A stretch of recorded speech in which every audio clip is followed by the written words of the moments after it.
પ્રથમ સ્કંદ માતમ ગાયું, બીજા સ્કંદમાં ગઈકાલે પ્રવેશ કર્યો, આજે આપણે ત્રીજા સ્કંદમાં પ્રવેશ કરીશું. ત્રીજા સ્કંદનો મહિમા એટલે મૈત્રેય ઋષિ અને વિદુરજીનું મિલન થાય છે. પણ એ પહેલા આપણે ગઈકાલે જ્યાં વિરામ પામ્યા હતા કે પરીક્ષિત મહારાજ એમના વારસાઈમાં મળેલો જે રાજપાટ સંભાળતા હતા ત્યારે એકવાર વિચરણ કરવા નીકળ્યા નગરીમાં, અને વિચરણ કરતા કરતા એમને એવું દ્રશ્ય જોયું કે એક બળદ ઊભો છે, એને મારી મારીને એ બળદના 3 પગ ભાગી ગયા છે. એક પગ ઉપર બળદ પરાણે પરાણે ઊભો રહે છે, અને એક શુદ્ર જેવો માણસ હજુ એક પગે ઊભેલા બળદને પાછો લાકડીઓ મારે છે, અને લાકડીઓ મારતા મારતા પરીક્ષિત મહારાજ જોઈ જાય છે. હવે 3 પગ જે બળદના કપાઈ ગયા હોય, એક પગે ઊભો રહેવા વડખા કરતો હોય ને એને લાકડી મારી જાય છે. અને બાજુમાં ગાયની આંખમાં આંસુ છે, ગાય રોવે છે. અને આ શુદ્ર પુરુષ એટલે પરીક્ષિત મહારાજે કમાનમાંથી તીર ઉઠાયું અને સાવધાન કરી કીધું કે મારી નગરીમાં આ કોણ શુદ્ર પુરુષ છે, સાવધાન. એને યુદ્ધ કરવા લલકારે છે, બાણ ચડાવે છે. એટલે શુદ્ર પુરુષ પાછળ જોવે છે અને લાકડી હાથમાંથી પડી જાય છે. એને ખબર છે કે આ પાંડવોના વંશજ, છેલ્લો વંશજ એટલે પરીક્ષિત મહારાજ છે, અને પરીક્ષિત સામે હું ક્યારેય જીતી શકીશ નહીં. એટલે એને 2 હાથ જોડી, હાથમાંથી લાકડી પડી. કોણ છે તું? સાવધાન કરીને એનો પરિચય પૂછ્યો કે કોણ છે તું અને કેમ આ બળદને મારે છે?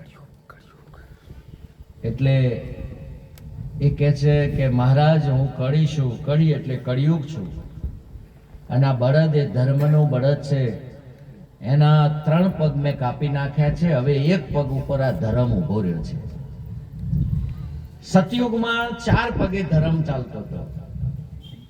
સતયુગમાં 4 પગે ધર્મ હતો, અને એ 4 પગ એટલે સતયુગમાં સત હતું, તપ હતું, પવિત્રતા હતી અને દયા હતી. જો ધર્મ 4 પગે જ્યારે ખીલ્યો હતો ત્યારે સતયુગ કહેવાતો.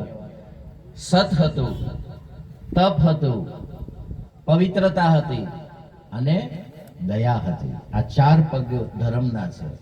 તમારા મારા જીવનમાં જો સતયુગ ટકાવવું હોય તો પહેલા આપણા જીવનમાં સત હોવું જોઈએ, સતનો પગ મજબૂત હોવો જોઈએ. તમારા ઘરમાં ધર્મ અને ભક્તિ રાખવા હોય, ટકાવવા હોય તો ખાલી ટીલા ટપકા કરે ને અગરબત્તી કરે મેળ નહીં આવે. તમારે આચરણ કરવું પડશે. તમારા જીવનમાં ધર્મનો પાયો મજબૂત રાખવો હોય તો સત કદી છોડવું જોઈએ. બીજું તમારામાં તપ હોવું જોઈએ. કઈક ટાળ તડકો સહન શક્તિ, આજુબાજુ કઈ બોલી જાય, ભૂખ તરસ, અને અઠવાડિયામાં કોઈ વાર જો કદાચ સંયમ અને થોડો આહાર ઉપર સંયમ, થોડો તપ હોવું જોઈએ. સત્ય, તપ અને પવિત્રતા. આજે નારદજીએ કહ્યું હતું ને કે કળિયુગમાં શું છે? સ્વચ્છતા બહુ છે, ઘર ચોખ્ખા થઈ ગયા, 2 વાર પોતા થાય, ભેંસો 2 વાર લોકો નવડાવે છે. ભેંસને આખો દાડો હાથ ફેરવ ફેરવ કરે, મારે ભૂરી ભૂરી દૂધ આપે. એટલે ઘરવાળાને એટલું સારું ના રાખે એટલું તો લોકો ડોબો હાચર. સવારે ઉઠવી ડોબો માટે, ઊંઘઈ ડોબો માટે. કેમ કે મન બંધાયું છે પશુમાં, અને પશુમાં બહુ રહેવું નહીં. કદાચ પશુપાલન કરવું, કરવાની ના નથી, પણ એની મર્યાદામાં રહી અને પશુપાલન કરવું. બહુ પશુ જોડે રહેવું નહીં, અને કદાચ લાગે તો ગાય રાખવી. ધર્મ અને સનાતન ધર્મ કે ગાયનો મહિમા ગાય છે. તમારા ઓગણે ગાય શોભે છે. ગાયમાં 33 કરોડ દેવી દેવતાનો વાસ છે. ભેંસો તો ખબર નહીં કોણ લાવ્યું છે, આ યુગમાં ભેંસો પહેરી ગઈ. બાકી રામચંદ્ર ભગવાન વખતે ગાય હતી, વેદોમાં ગાય છે, ઉપનિષદમાં ગાય છે, પુરાણોમાં ગાયો છે. પણ જ્યારથી યમ આવ્યો ને ત્યારથી પાડો આવ્યો છે. અને એ કળિયુગમાં આ બધું બદલાતું જાય છે ધીરે ધીરે. એટલે આપણા જીવનમાં પવિત્રતા નથી રહી, અને ધર્મ ટકાવો હોય તો સત્ય, તપ, પવિત્રતા અને દયા હોવી જોઈએ. ક્ષમા રાખો, જીવ માત્ર ઉપર દયા રાખો. ચાહે ઘરમાં કોઈ પણ બાળક હોય, મોટું નાનું હોય, તો સાહેબ વંદન કરી, ના આવડતું હોય તો શીખવાડવું, પણ હળી મળીને ભેગા રહો. કદાચ કોઈ નાનું બાળક હોય તો પ્રેમથી શીખવાડવું. વહુ હોય, સાસુ હોય, કોઈ વડીલ હોય, ઉંમરલાયક હોય, બોલતા ના આવડતું હોય, કદાચ થોડું કડવું કઠોર બોલી જાય તો આપણે નાના સમજીને સહન કરી લેવું. થોડી તિતિક્ષા રાખવી, થોડો સંયમ રાખવો, જતું કરવું છે. મોટા છે ક્યાંક બોલી જાય ઉતાવળમાં, ક્યાંક થોડું, તો તમારા ઘરમાં ધર્મ ટકશે. ધર્મ સતયુગમાં ચાર પાયા મજબૂત હતા: સત્ય, તપ, પવિત્રતા અને દયા. એટલું બધું સત હતું. તમને એક નાનો દાખલો આપું, કેટલું બધું સત હતું. એક વાણિયાએ એક મકાન બ્રાહ્મણને વેચ્યું, અને વેચ્યા પછી થોડા સમય પછી બધો પૈસાનો વ્યવહાર થઈ ગયો, દસ્તાવેજ થઈ ગયું. સતયુગની વાત છે. એ મકાન વેચ્યા પછી એ બ્રાહ્મણે મકાન ઉતારવાનું શરૂ કર્યું. એના નવેસરથી નવું મજબૂત બધું હતું. ઉતારતા ઉતારતા દિવાલમાંથી ચરુ નીકળવા માંડ્યા અને સોના મોરોમાંથી ચડ્યા. આને કામ અટકાવી દીધું. અને એ મકાન માલિકને, જો સતયુગમાં જે માલિક જોડેથી મકાન લીધું હતું એમને બોલાયા, કે છે આ તમારી વારસાઈનું, તમારી પેઢીઓનું કોઈ ધન અહીંયા રહી ગયું છે. તમે બીજું બધું બહારનું તો દેખાતું તું લઈ ગયા, પણ આ દિવાલમાં ચણી રહેલા ચરુ રહી ગયા છે. બોલો સતયુગ કેવો હતો? મકાન રાખ્યું છે, પણ એ માણસને પાછો બોલાયો, કે છે આ તમારા હકનું, તમારી પેઢીઓનું પુણ્ય છે, ધન છે, તમે લઈ જાઓ. આ સતયુગનો વ્યવહાર તો તમે જો. વાણિયો આવ્યો ને તો પાછો શું કે છે? મારા ભાગ્યનું નથી, તમને જડ્યું છે ને કે તમારું હશે, કે છે. નક હું આટલા વર્ષ ઘરમાં રહ્યો, મને ના જડ્યું. સાહેબ જો વાણિયો શું કે છે? હવે મારો હક અધિકાર નથી. જો મારા ભાગ્યમાં હોત તો હું અહીંયા 50-100 વર્ષ રહ્યો, પણ મારા નસીબમાં નહીં હોય. પણ આ તમારા નસીબનું હશે, તમને જડ્યું એટલે તમે રાખો. મારે હવે આના ઉપર હક નથી. મેં આ મિલકત જ વેચી દીધી છે. પણ કે છે મેં તો મિલકતના પૈસા આપ્યા છે, આ જમીનના આપ્યા છે, ભુવનના આપ્યા છે, પણ મોય ધન તો તમારું જ છે. બોલો, બે જ લેતા નથી. કેવો સતયુગનો વ્યવહાર છે. અને હમણાં હું એક ગામમાં ગયો તો, ગામનું નામ નહીં કેવું મારે, એક જૂનું ઘર ઉતરતું હતું તો 4 જણા ચોકીમાં બેહાડેલા, કે ચોખ્ખો નીકળો તો. અને શેઠ પોતે હોમાં બેહી રહે. આ નજરો નજર જોયેલું. અને હાચુકલું ખખડ્યું હોય, જેવું કોક કદાડી કઈક કોસ તૂટી ધડાંગ લઈને અવાજ આવ્યો, અને કારીગરે પાછો લાલચો, કે શેઠ ખહ ને પછી હોય ખોદું હોય કોક. શેઠ બપોરે જમવા ગયા એટલે મને ત્યાં ખોતર્યું. જે જગ્યાએ અવાજ આવતો હતો ને ત્યાં કોમ પડી મેલ્યું, બીજી જગ્યાએ સાઈડ ખોદવાનું ચાલુ. આ કળિયુગનો પ્રભાવ છે. ત્યાં વર રાખવા વાળા ગણા છે ને જોવા વાળા ગણા છે, કોઈ લઈ ના જાય. સતયુગમાં બંને લેતા નથી. રાજસભામાં કેસ જાય છે કે સાહેબ મારું નથી, પેલો કે મારું નથી. તો બંને જણા આવું એક ધર્મનું કાર્ય કરે છે કે આ પૈસાથી ગામમાં ધર્માદુ કરો, ભગવત કાર્ય કરો. સાહેબ કથા બેહાડી, અને કોઈ પૂર્વન અને કોઈ પણ અધોગતિમ જીવ હોય તો એને સદગતિ મળે, આવો ધર્મ કરાયો. પણ ધન કોઈને લીધું. પાપને પોસાય નહીં, 1 લાખ વાય નહીં, ધનને સંગ્રાય નહીં. હો માળા છે ડોકમાં ગુરુજીના નામની, હો માળા છે ડોકમાં. અત્યારે તો માળા પહેરી પહેરીને જેટલું પાપ કરે છે એટલું વગર માળા નહીં કરતા. ઘણા તો હાથમાં જ માળ ફરે જાય છે ને મન ફરે બજારમાં, માળા ફરે હાથમાં. હવે આ માળા ચારે કોમમાં આવે, અને ખરા બપોરે રોડ ઉપર બેઠા બેઠા માળા ફેરવતા હોય, વેડા કવેડા ગમે ત્યારે ગમે તે. અમારે પ્રભાતસિંહ માળા કરાવો 4 ચરણ, પ્રભાતસિંહને સાંભળવા એક લાવો છે. અમારે દવાડા મંડળ એટલે અમારું ઘરેણું કહેવાય. હમણાં કીધું તું દશરથ રામે કે અમારી પહેલી ભાગવતથી આ મંડળનો સાથ સહકાર છે. આજે 19મી ભાગવતે પહોંચ્યા, પણ એ લોકો ટાઢ તડકો વેઠીને પણ અમને ભગવત કાર્યમાં સાથ સહકાર આપે છે. એકવાર તાળીથી વધાવો. એક બે દાડા સાથે રહેવું સહેલું છે, પણ સાહેબ વચનિક એવા વચનિક છે કે જાણે જન્મો જન્મનો નાતો હોય એમ. એક માળા નાની કરીએ, બધા ભાવથી બોલજો.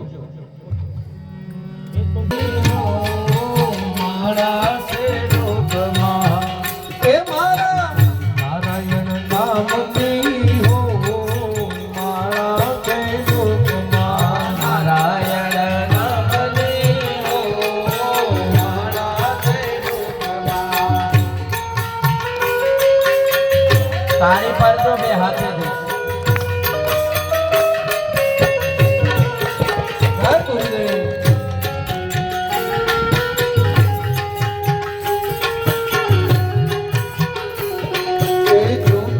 બોલાય નહીં, ખોટું લેવાય નહીં, જૂઠું બોલાય નહીં, ખોટું લેવાય, જૂઠું બોલાય નહીં, ખોટું લેવાય નહીં, જૂઠું બોલાય નહીં, ખોટું લેવાય, કમરું ચલાય નહીં હો, માળા છે લોકમાં ચલાય નહીં હો, માળા છે લોકમાં. તારી પર બે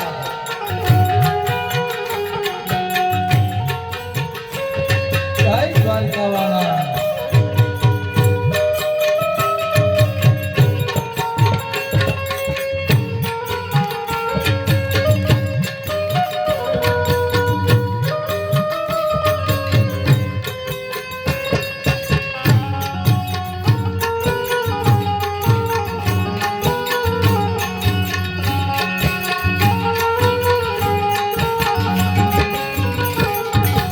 રોજ કદી થાય નહીં, પરને નિરાય નહીં, રોજ કદી થાય નહીં, પરને નિરાય નહીં, રોજ કદી થાય નહીં, પરને નિરાય નહીં, રોજ કદી થાય નહીં, પરને નિરાય નહીં, ઉપદ ધરાય નહીં હો, માળા છે લોકમાં, ઉપદ ધરાય નહીં હો, ડૂબવાય નહીં હો, માળા છે લોકમાં, કોઈને ડૂબવાય નહીં હો, માળા છે લોકમાં.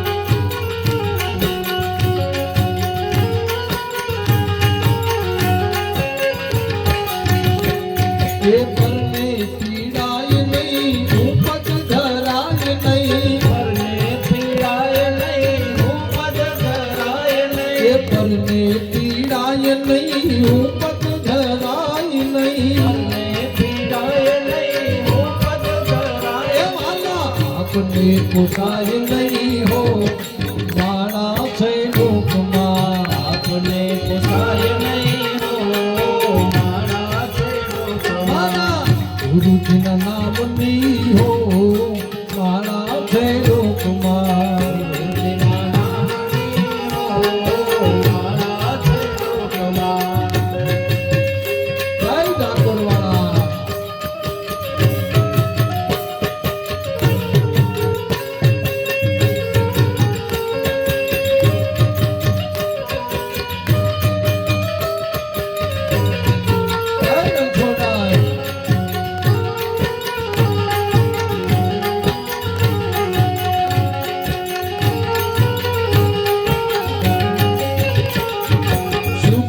છકાય નહીં, દુઃખમાં રડાય નહીં, દુઃખમાં છકાય નહીં, દુઃખમાં રડાય નહીં, દુઃખમાં છકાય નહીં, દુઃખમાં રડાય નહીં, દુઃખમાં છકાય નહીં, દુઃખમાં રડાય નહીં, ભક્તિ બોલાય નહીં.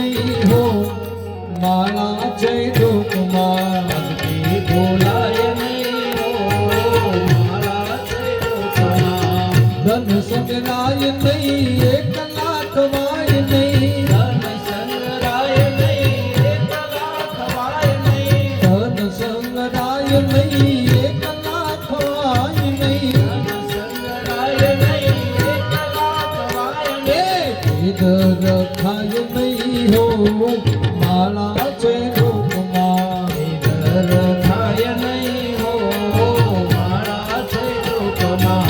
બોલ્યું બદલાય નહીં, પેટ નેત જાય નહીં. બોલ્યું બદલાય નહીં, પેટ નેત જાય નહીં. બોલ્યું બદલાય નહીં, પેટ નેત જાય નહીં. બોલ્યું બદલાય નહીં, પેટ નેત જાય એ વાલા આનો લજવાય નહીં હો, માળા છે લોકમાં.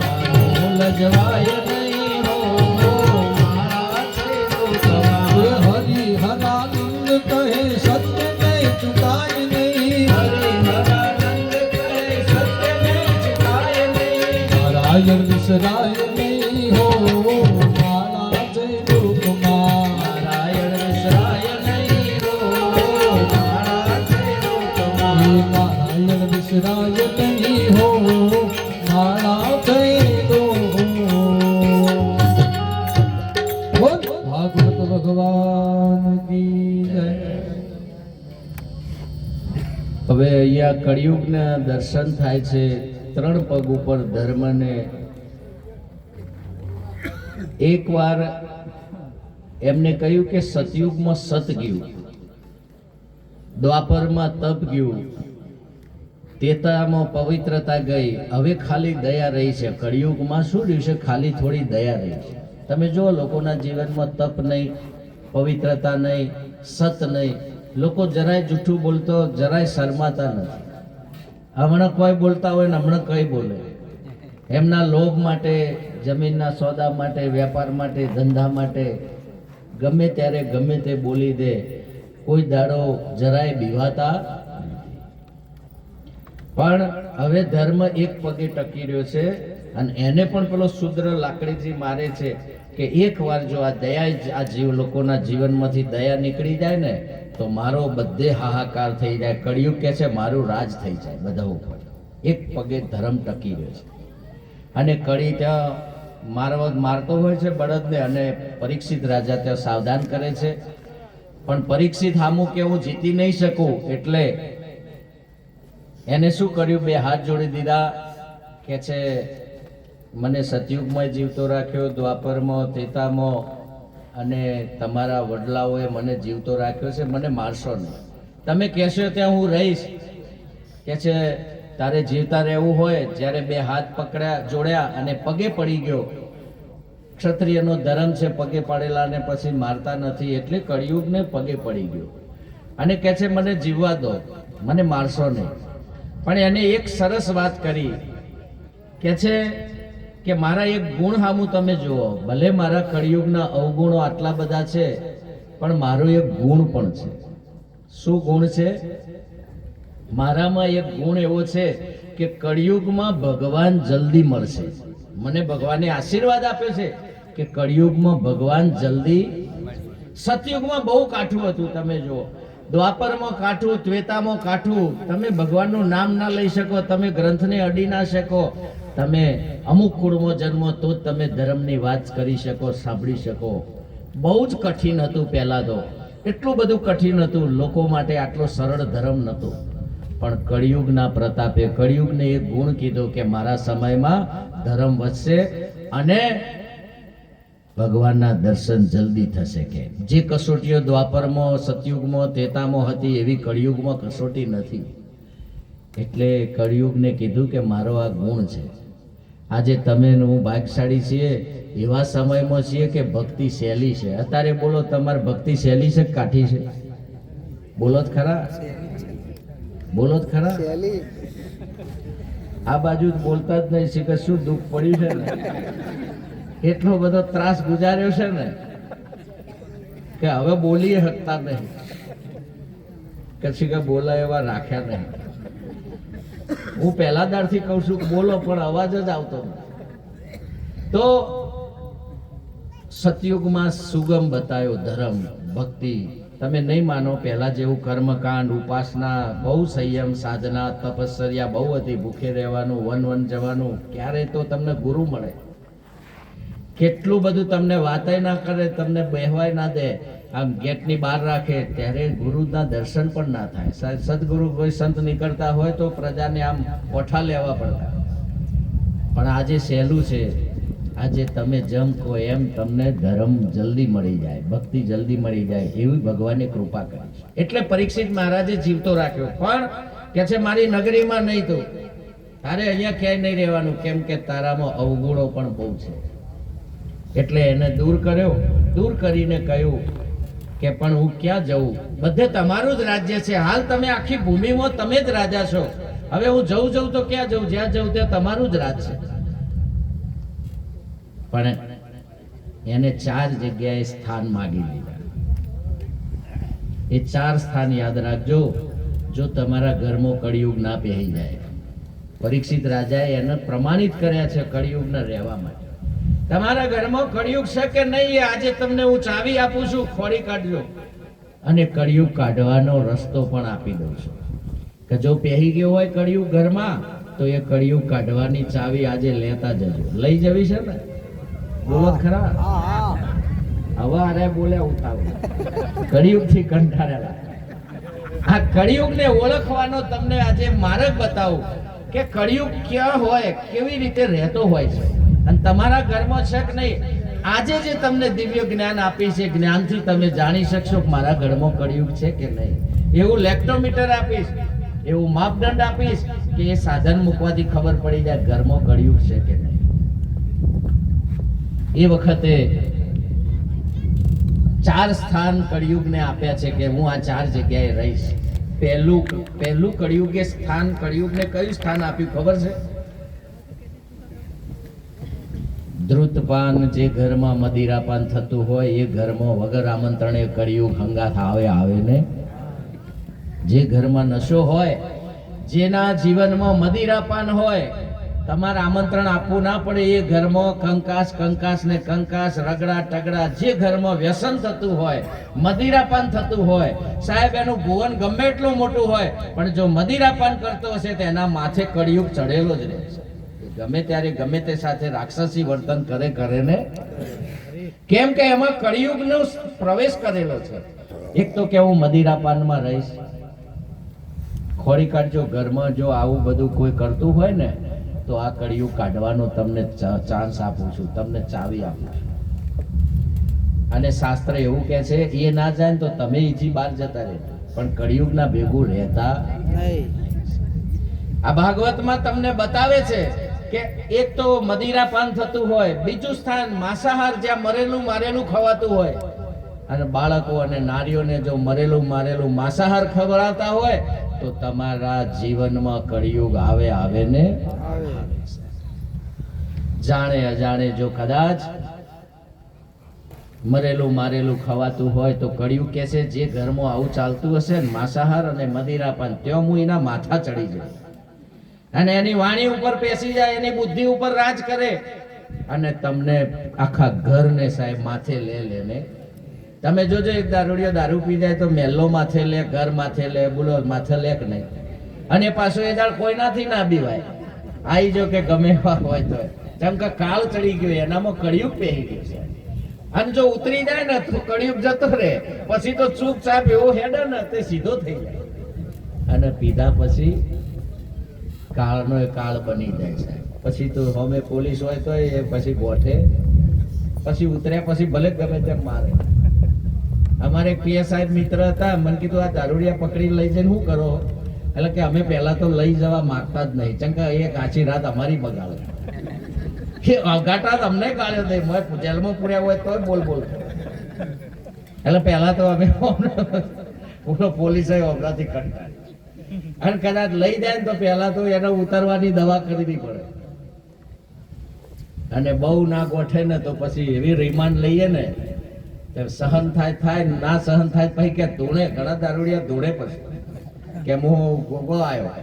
એના માટે કોઈ કહેતા મારવાનું બંધ થાય, માર ના ખાવી શકે એટલે કે ધૂણે અમાર દારૂડિયા. સાહેબ બહુ નિખાલસથી વાત કરતા. અમારે કે ગોગો હોય તો પણ અમે તો દેવાનું ચાલુ જ રાખીએ. સાહેબ આ કળિયુગનો બહુ પ્રભાવ છે. કોઈ દાડો આવું હલકું ખાનપાન નહીં રાખવું. અને બે જગ્યાએ કીધી કળિયુગે ક્યાં સ્થાન કર્યું છે. એક તો મદિરાપાન, બીજું માંસાહાર.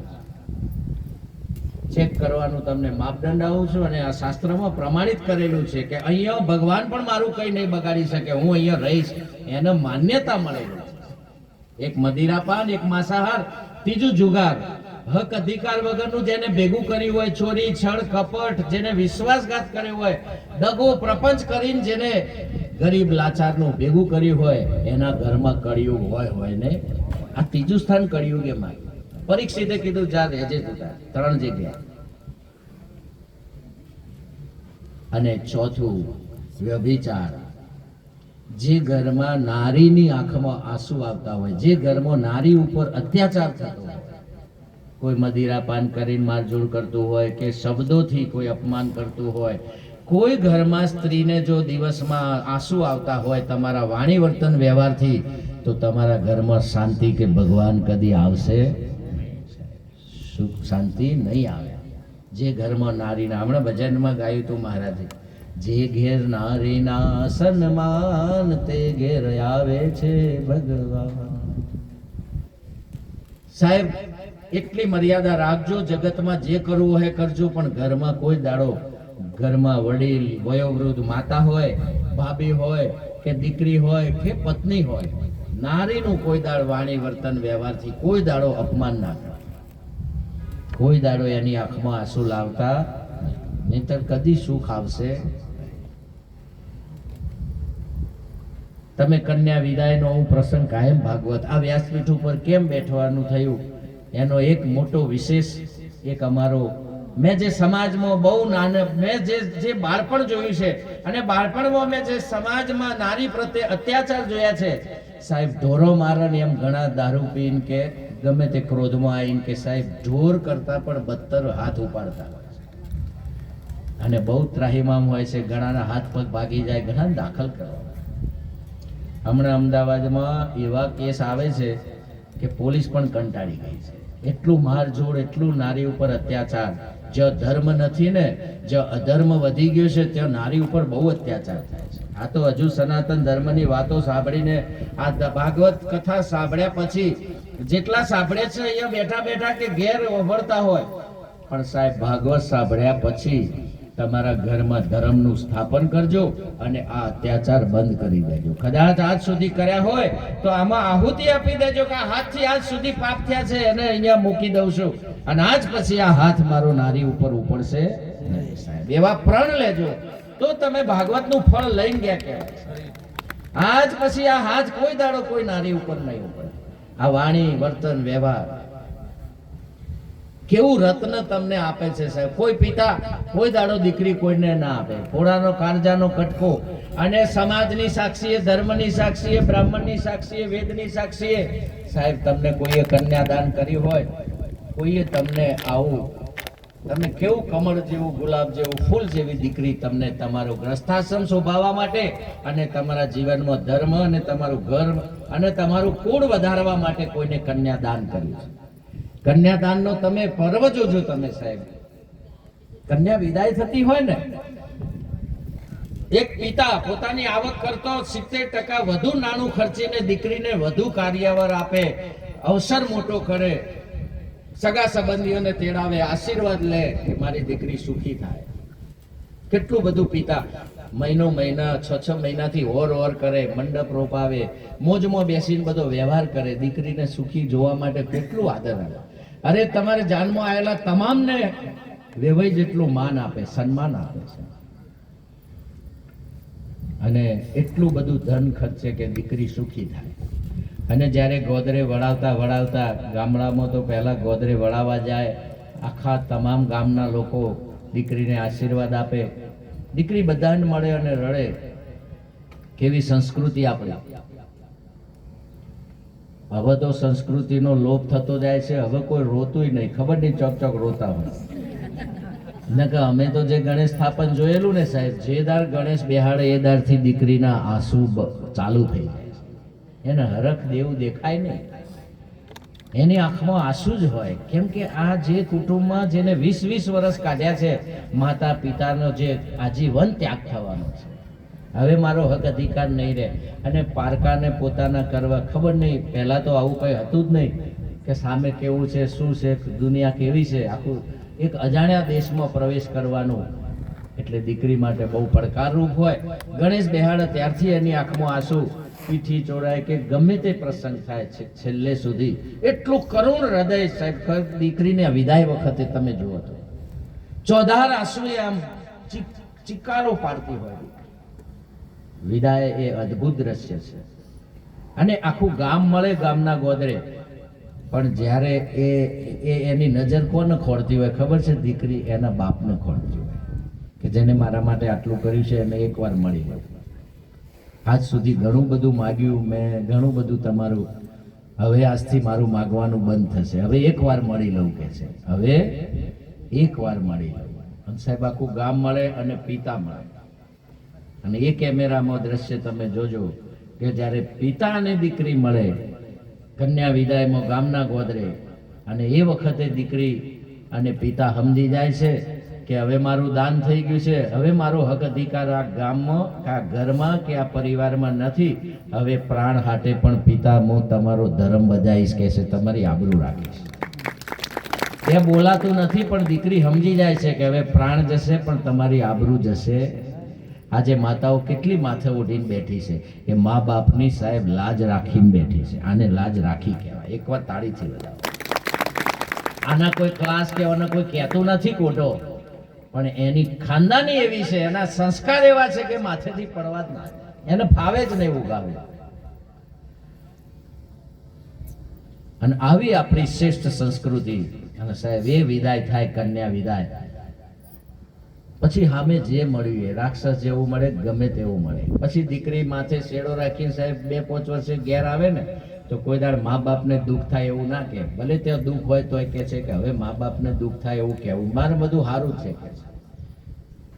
અને આવું દીકરી અને તમારે અહીંયા હોતી અને ચલતી હે, તમે ગમે તેમ જનાવર જેવું વર્તન કરો. ઘણા ગામડાઓમાં તો માર ઝૂડ કાઢી મેલો દહેડીને બહાર કાઢતા હોય, પણ ઉમરો ઓળંગીને દીકરી જતી કેમ નથી? એનો ધર્મ ના પાડે છે કે હવે હું ક્યાં જાઉં, મારું દાન થઈ ગયું છે, મારું કન્યા દાન થઈ ગયું છે, હવે દાનમાં આવેલી વસ્તુ ફરી પાછી ક્યાં એનો હક રહેતો. એટલે મારી વિનંતી છે વ્યાસપીઠથી કે આવું કોઈને તમને કન્યાદાન કર્યું હોય અને તમારા ઘરમાં આવું રતન હોય તો એનું જતન કરજો સાહેબ. 12 મહિને 2 જોડ કપડા. અરે સાહેબ મજૂર પણ દાડાની 500 મજૂરી માગે ને તો 12 મહિનાની કેટલી મજૂરી થાય? આ તો બધું મફતમાં, કોકરી ઠીકરી, આખું ઘર હાચવે, ઢોરો છોકરો સૈયો, તોય કોઈ દાડ થાકે નહીં. ખબર નહીં ભગવાને કેવી શક્તિ આપી છે નારી. આખું ઘર ઉઠે એ પહેલા ઉઠી જવાનું, આખા ઘરને ઊંઘાડીને ઊંઘવાનું, આખા ઘરને ખવડાવવાનું, આખા ઘરના વાસણો બહવાના, આખા ઘરના કપડાં ધોવાના. સાહેબ શું ચાલી રહ્યું છે તોય તમને ખબર જ નથી કે આ દેવી છે. આનું નામ તો દેવી કહેવાય. કેટલા રૂપ ધારણ કરે, કેટલા હાથ કામ કરે સાહેબ. 5 મહેમાન આવે, 25 મહેમાન આવે, હરખથી બધાને જમાડે અને ઘર આખું સાફ સુફ રાખે. આનાથી દેવી કોઈ બીજી ચોય જોયું હોય તો કહો, આનું નામ જ દેવી છે, આનું નામ સતી કહેવાય. આવું રતન હોય તો એનું જતન કરજો સાહેબ, એની કદર કરજો. કેટલું બધું સાચું છે. અને આના જ્યારે દુઃખ પડે છે ને ત્યારે ભગવાન તમને માફ નથી કરતો. જ્યારે નારીનું અપમાન થાય છે ત્યારે પછી કોઈ દાડ ભગવાનને યુદ્ધ કેમ કરાયું? અર્જુન ના પડતો તો હવે રવા દેવું છે, માર નહીં મારવા, બધા હગાવાલા જ છે. આ દાદા છે, આ ગુરુ છે, આ કૃપાચાર્ય, દ્રોણાચાર્ય, આ લડીને મારે શું કરવું છે? પણ ભગવાનને એક જ વસ્તુ નહોતી ગમી કે ભરી સભામાં દ્રૌપદીના કપડા ખેંચ્યા ને એ ભગવાન એના માટે માફ કરવા માંગતા. ભગવાન કહે છે આ હગા નથી, હવે તારે આમાં દુશ્મન જોવાના છે કે આ વેરી છે. આવી શક્તિ અને આવા વડીલો શું કરવાના જે સાહેબ દીકરીને ભરી સભામાં ખેંચે, ઢહેડે, બાલ ખેંચે, અપમાન કરે છતાંય બોલે નહીં, તો આવા સુરવીરો કોઈ કામના નથી. ભગવાન કહે છે અમને જીવવાનો કોઈ હક નથી. અર્જુનને કહ્યું કે આ તો દુશ્મનો છે, તો નારીનું સન્માન કરીએ. 7 દિવસની ભાગવતમાં સાહેબ હૃદયમાં ભાગવત ઉતરી ભગવાન બિરાજમાન થાય તો આ 4 જગ્યાએ મદિરાપાન, માંસાહાર, જુગાર અને વ્યભિચાર, આ 4 જગ્યાએ કળિયુગને પરવાનો મળેલો છે. વગર આમંત્રણે એ તમારા ઘરમાં માથે ચડી જાય ને ચડી જાય, બહુ મોટું અનર્થ લાવી દે ઘરમાં. અને 5મું છે ચોરી, છળ, કપટ. કોઈ દાડો જેને તમારા ઉપર વિશ્વાસ રાખ્યો હોય એના હાથે કોઈ દાડો ભેદ રાખતા નહીં, એના હાથે કોઈ દાડો દગો કરતા.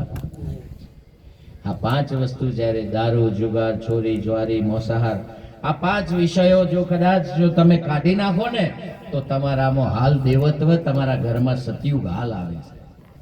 મેં તમને કળિયુગને જોવાની દ્રષ્ટિ પણ આપી, કળિયુગ ક્યાં રહેશે એ માર્ગે બતાવ્યો, અને કળિયુગને કાઢવો હોય તો આ 5 પાપ થતા હોય ઘરમાં તો બંધ કરી દેવા અને કાઢી નાખવાના. અને જો એ બંધ ના કરે તો આપણે બહાર નીકળી જવાનું. એ વિદુર નીતિ કહે છે. ધૃતરાષ્ટ્રને બહુ સમજાયો કે ભાઈ આ દુર્યોધન અનર્થ કરે છે, તું ના માને તો ધૃતરાષ્ટ્રે વિદુરજીએ શું કર્યું? એ મંત્રી પદ છોડી દીધું કે આવા પાપીઓ ભેગું રહેવાય. અને આખા કુળનો નાશ જો બોલો, મંત્રી પદ છોડીને વિદુરજી ગયા તો વિદુરજી બચી ગયા. અને ત્યાં રાવણની સેનામાં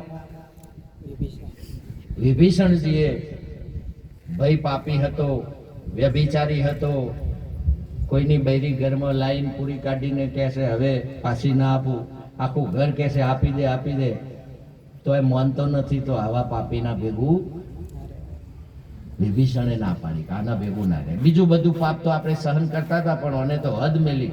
હવે તો આ બીજાના બૈરાય ખેંચી લાવે અને પાછો માનતોય નથી. દુર્યોધન એ અહંકાર છે, ના માન્યું, આખા કુળનો નાશ જાય છે સાહેબ. જે ઘેર દીકરીનું સન્માન ના હોય એ આખા કુળનો નાશ જાય. આ 2 શાસ્ત્રો રામાયણ અને મહાભારત એના પુરાવા છે. પરીક્ષિત મહારાજે કીધું સારું, આવું તો આપણા ત્યાં કશું થતું નથી, એ તો બહુ પરંપરા ઊંચી હતી કે જા તું રહેજે ત્યાં. પણ કે છે આ 4 જગ્યા તો બહુ ખરાબ છે. દારૂ જ્યાં થતો હોય ત્યાં, માંસાહાર, મદિરાપાન, જુગાર. મન કે એક જગ્યા તો સારી આપો, ક્યાંક સારું રહેવાનું, કે ક્યાં રહું, બીજે સારી જગ્યા આપો. એક કે છે અનીતિ અધર્મનું ધન જે ભેગું થયું હોય ને ત્યાં, એટલે કે સોનું, પહેલા સોનાનું ચલણ હતું, કે છે જા સોનામાં રહેજે. બહુ સોનું ભેગું ના કરતા ને કળિયુગ માથે ચડી જાય. અને હવે તો ભેગું થાય એવું નહીં. કેટલો ભાવ છે હાલ બોલો ખરા? જેને હોની હંગાતે ગહારો હોય એને ખબર હશે ભાવ. કેટલા લાખે પોક્યું? અને 2.5 લાખ. હવે તો લેવાય એવું નહીં. તો કળિયુગને 5મું સ્થાન માંગ્યું સોનામાં, અને તરત જ ચમકારો છે. ત્યાંથી કળિયુગ ગાયબ થઈ ગયો. જેવું સોનામાં સ્થાન કીધું ને, જબ લઈને ગાયબ થઈ ગયો. અને જે પરીક્ષિત રાજાના માથે મુગટ હતો ને, હોનાનો હતો, અને જરાસંઘનો હતો, અને બહુ ત્રાહિમામ કરીને મુગટ જીતેલો હતો. અને તરત જ કળિયુગ પરીક્ષિતના મુગટમાં કળિયુગ ત્યાં પેસી ગયો. અને તરત જ પરીક્ષિતની બુદ્ધિ પલટાઈ ગઈ. એને શિકાર કરવાની ઈચ્છા થઈ. અને આપ સૌ કાલે જાણો છો કે શિકાર કરતા શ્રાપિત થયો, શૃંગી મુનિના અપમાન કર્યું, શ્રાપ મળ્યો. અને એમાંથી મુક્ત થવા માટે એને પછી ધર્મસભા બોલાવી. ધર્મસભામાં આહવાન કર્યું કે એવો શ્રાપ મળ્યો કે 7 દિવસમાં મારું મૃત્યુ થશે. આ એકવાર કળિયુગ માથે ચડી ગયો તો એનાથી એક ભૂલ થઈ ગઈ. પણ પરીક્ષિત શું હતો? ભૂલનું તરત પ્રાયશ્ચિત કરી દીધું. બધું રાજા પણ મૂકી દીધું. જેને ખબર પડે કે હવે મારી જોડે 7 જ દાડા છે, ગંગા કિનારે જઈને બેસી ગયા. અને હવે મારું કલ્યાણ શેમાં છે? પરમાત્માની પ્રાપ્તિ કઈ રીતે થાય? આ જીવ માત્રનું કલ્યાણ શેમાં છે? જેને ખબર પડી જાય કે હવે મોત નજીક છે, એને શું કરી લેવાનું? એવું કયું સાધન, એવું કયું શાસ્ત્ર છે જેને સાંભળવાથી આ બધામાંથી હું મુક્તિ મેળવું? ત્યારે સુખદેવજી મહારાજ ત્યાં પધાર્યા. આવી વ્યાસપીઠ બની, 88,000 ઋષિઓનું સત્ર બેઠું ત્યાં. અને ત્યાં તો કેવા કેવા મહાપુરુષો, ભૃગુ, વશિષ્ઠ, કેટલા બધા એ સમયના મહાન પુરુષો એ સભામાં બેઠા. અને એ ભાગવતનું ત્યાં, અને 7 દિવસમાં પરીક્ષિતને મોક્ષ મળ્યો. એના પ્રગટ પુરાવા છે. વિચાર કરો કે એ આ ગ્રંથનું આ ગ્રંથ મોક્ષ આપે છે એની ખબર વ્યાસજીને ક્યારે ખબર પડી? વ્યાસજીએ લખ્યો તો ખરો ગ્રંથ, પણ પછી આ મોક્ષ આપે છે કે નહીં? તો એમના પુત્ર હતા આપણે જે વ્યાસજી ભગવાને આહવાન કર્યું કે મને એક એવા પુત્ર આપો, અને એ જન્મના ત્યાગી સુખદેવ જોગી એ વ્યાસજીના પુત્ર હતા, અને એમને બરાબર ભણાયું, ભણીને દીકરાને ભણાયું કે આનો સદુપયોગ કરજે, આ જીવોને મોક્ષ આલનાર ગ્રંથ છે, પણ કે મારે મારી નજરે ચેક કરવો છે. અને જ્યારે ખબર પડી પરીક્ષિતને મૃત્યુ છે 7 દિવસમાં, ત્યારે પરીક્ષિતના સામે બેસાડ્યા અને પોતાનો દીકરો ત્યાં સુખદેવ એ વ્યાસપીઠ પર બેઠા અને પિતાએ સમજાયેલી આખી ભાગવત એમને પરીક્ષિતને સંભળાવી. પરીક્ષિત પ્રશ્ન પૂછતો થાય છે, આ જગતની ઉત્પત્તિ ક્યારે થઈ? જગતની ઉત્પત્તિ કેમ થઈ? નાભી કમળમાંથી નારાયણના મુખમાંથી બ્રહ્માજી પ્રગટ્યા, બ્રહ્માજીમાંથી નારદ માનસ પુત્રો પ્રગટ્યા, ને એમાંથી સૃષ્ટિની આ તો બહુ લાંબી કથા છે, એમાં આપણે બહુ જતા નથી. પણ પરીક્ષિત એક પ્રશ્નો પૂછતો જાય છે અને એમાંથી એના કલ્યાણનો માર્ગ શોધી કાઢે છે. હવે આપણે ત્રીજા સ્કંદમાં પ્રવેશ કરીશું. ત્રીજા સ્કંદની અંદર